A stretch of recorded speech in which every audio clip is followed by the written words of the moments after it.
Saya ini bukan anggota Partai Nasdem, bukan anggota di Demokrat, bukan juga di PKS. Saya sedang bertugas di Jakarta, dan ketika bertugas di Jakarta dapat panggilan tugas nih untuk menjadi calon presiden. Saya sampaikan Bismillah, insya Allah saya jalankan. Walaupun tantangannya lumayan banyak,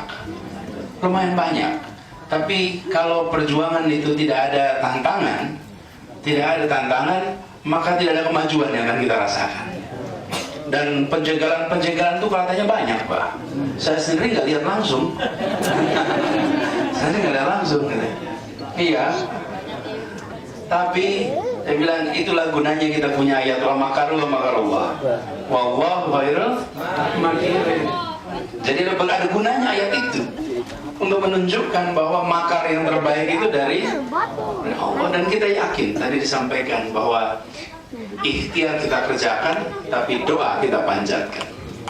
Dua itu, nah terkait ikhtiarnya, mari kita ikhtiarkan sama-sama bahwa di Garut ini harus bisa menjadi pengirim pesan perubahan yang gaungnya bisa ke seluruh Jawa Barat, ke seluruh Indonesia. Siap Garut? Siap Garut?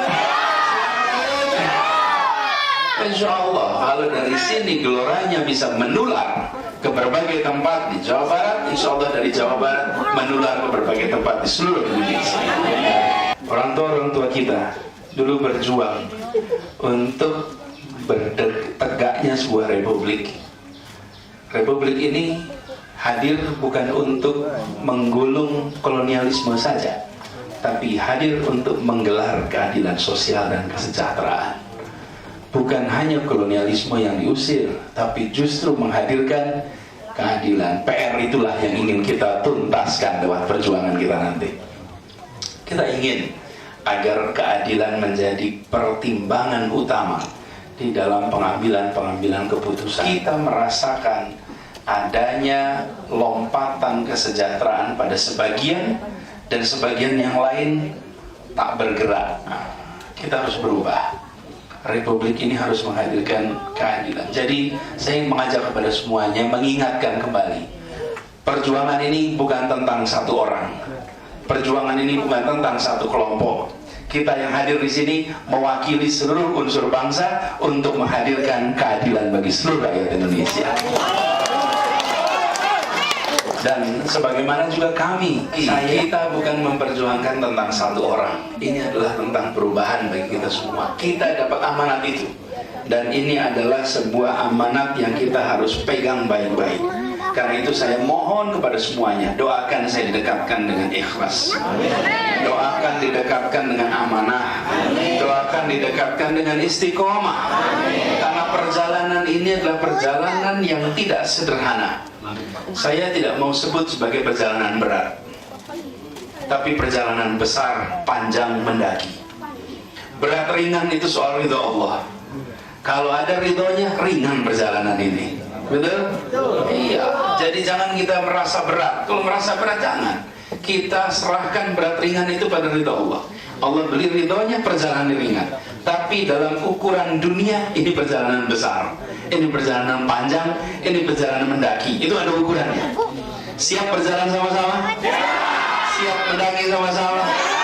Siap menghadapi semua tantangan? Insya Allah dengan niat baik kita berjalan bersama dengan orang-orang baik untuk tujuan baik, dikerjakan dengan cara yang baik, insya Allah ridhonya akan mengiringi perjalanan. Amin. Saya sampaikan terima kasih atas sambutan yang luar biasa pagi hari ini. Benar-benar teduhnya suasana pagi di Garut tidak menutupi gelombang semangat yang bergelora di tempat ini. Terima kasih. Insya Allah ini menjadi awalan yang baik. Titip salam kepada semua yang hari ini belum bisa berjumpa karena waktu, karena tempat sehingga tidak memungkinkan. Titip salam tazim kepada para relawan semua, kepada keluarga, tetangga, dan semua yang memilih berjuang. Dan sampaikan kepada semua bahwa Garut menjadi salah satu pilar penggerak perubahan. Terima kasih, kurang dan lebih mohon dimaafkan. Assalamualaikum warahmatullahi wabarakatuh. segera bentuk koalisi untuk Pilpres. 2, capreskan Ganjar. 3, jangan ada Anies di pemilu Presiden 2024. Itu saya konfirmasi ke beberapa orang, confirm. Saya tanyakan ke teman yang Itu kata-katanya ada itu ya? Kata-kata itu ada Hah? dari Presiden Jokowi. Ada Kata-kata dan saya jangan ada tulis. Anies di 2024. Ya, ada dan saya tulis. Saya tulis di situ. Dan kemudian kepada satu kesempatan yang saya ketemu pimpinan partai, saya tanya, bukankah dulu memilih Anies kan begini koalisinya? Iya, dulu. Sekarang enggak. Oh, ada nggak perintah begini, begini, begini? Dia diam aja, dia cuma senyum aja. Dia tidak mengatakan iya atau tidak. Tapi bagi saya senyum saja itu berarti mengkonfirmasi, ya. Kemudian kemarin yang paling simpel, sederhana. Ada pimpinan partai akan dilantik jadi menteri. Disampaikan ke saya, Mas, kemarin begini ceritanya loh. Dihubungi, nanti besok disumpah ya Mas, dilantik ya. Saya cuma minta loh, satu, apa Bapak Presiden? Anies. Maksud Bapak Presiden, bantu saya supaya Anies tidak jadi presiden. Tidak menjadi calon presiden. Itu disampaikan secara terbuka. Nah, jadi dihubungilah Ganjar oleh teman-teman ini dan Ganjar menjawab, saya tidak maju kalau tidak melalui PDIP dan dukungan Ibu Mega. Disampaikan kepada Presiden, Presiden mengatakan, oke nanti saya ngomong sama Ibu Mega. Pak Prabowo bagaimana? Satu momen Prabowo Muhaimin, Pak Muhaimin dipanggil, segera deklarasi Prabowo Muhaimin ya, Pak Caimin. Nanti saya ngomong Prabowo, Mas Imin juga ngomong Prabowo. Baik Bapak Presiden. Belum sempat ketemu, Prabowo-nya ketemu Presiden duluan. Akhirnya ketemu di Kertanegara beberapa waktu yang lalu. Belum 2 minggu yang lalu. Akhirnya Caimin bilang, Pak Prabowo, kita diminta segera deklarasi nih sama Presiden. Kata kata Pak Prabowo, Caimin, saya baru ketemu Presiden. Diminta deklarasi segera, tapi bukan Prabowo Muhaimin. Loh siapa Pak? Prabowo Erlangga. Kata Pak Jokowi deklarasikan segera Prabowo Erlangga. Jadi Caimin, nggak kecewa beliau dan keluarnya menyatakan belum ada kesepakatan bakal calon presiden, wakil presiden, dan seterusnya, Mas. Kalau yang terkait dengan Muldoko yang terakhir, memang teman-teman di lingkaran Pak Jokowi mengatakan Pak Jokowi nggak setuju, Den.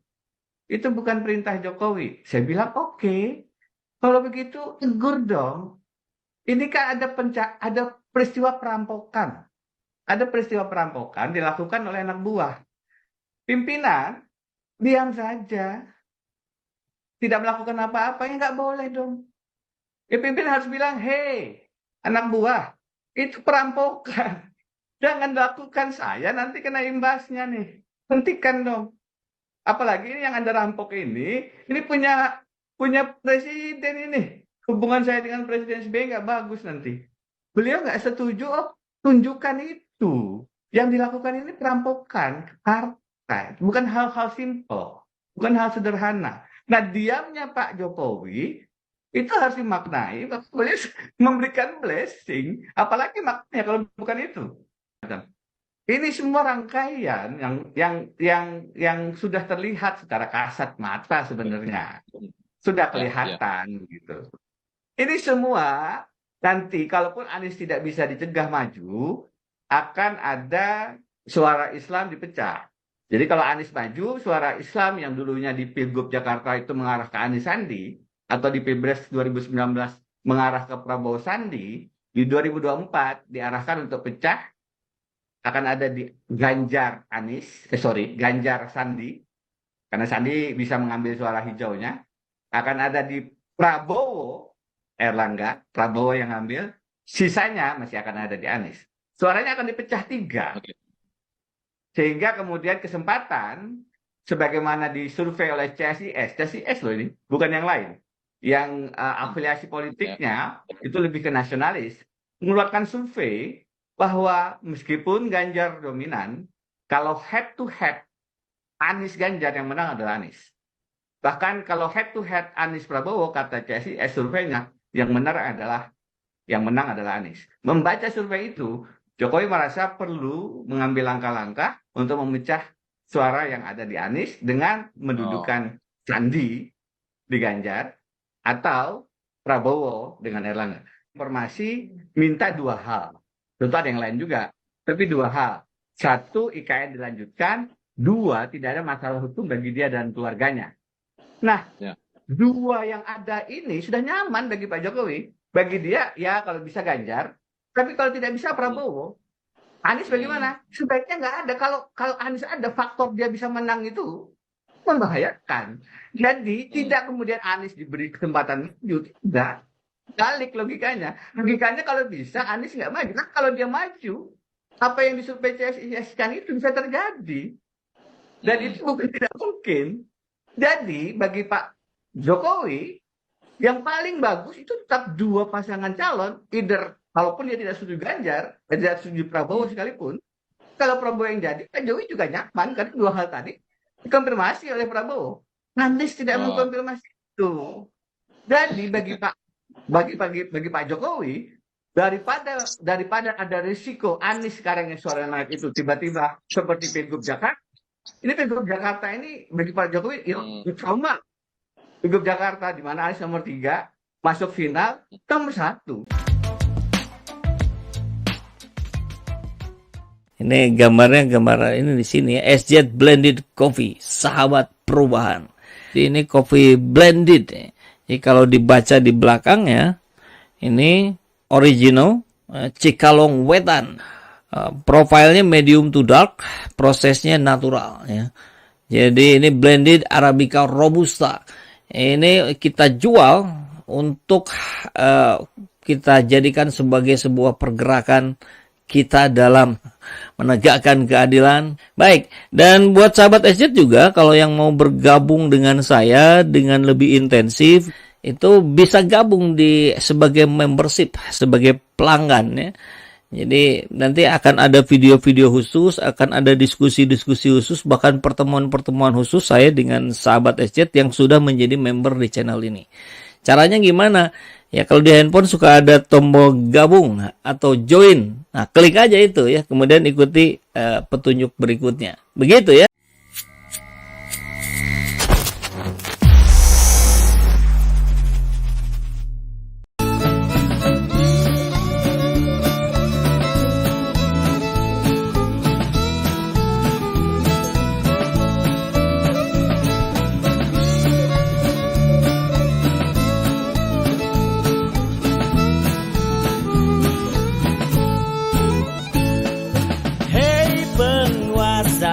Kami rakyat jelata, engkau ada untuk siapa?